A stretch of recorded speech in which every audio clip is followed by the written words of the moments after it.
Pag iko-content kita, tapos yung pagka naaway mo yung mami mo, Ayoko. Bakit naman na? para papanoorin mo, i-follow mo ko, Boy Tanong. Makikita mo na. Paano ko ba? Ha? Doon naman ako ba? Maalam yun. Alam mo yun? Hindi ako Okay. Masyado kang madaldal. Let's talk in English. Ayoko. No Tagalog. Ayak. Even Lin, no Tagalog. Let. Anong masasabi mo kay Ate Lila mo? Mabagal o mabilis? Medyo mabagal. Mabagal? Oh, English yun ah. Akala ko ba di ka marunong mag-English? Natutulong sa yayaya eh. Oh, Pero bakit? sa iba, hindi. Saan yung yayaya? Ha? Saan mo natutunan yun? Hmm? Sa isip ko So, lang. huwag ka na mag-English, mag-Tagalog ka na lang. Pure Tagalog all the way.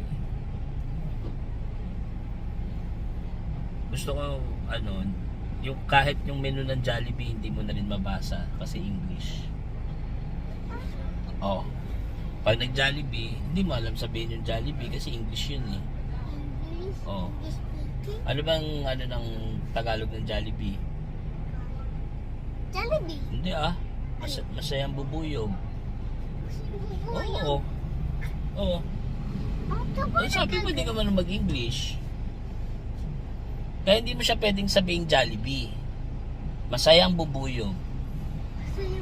Oo. Eh, naintindihan mo na. Oh. Ano sasabihin mo sa daddy mo pag gusto mo mag-Jollibee? Gusto kong kumain sa bubuyog. Oo. Hindi, tsaka masayang bubuyog dapat. Oo. Okay?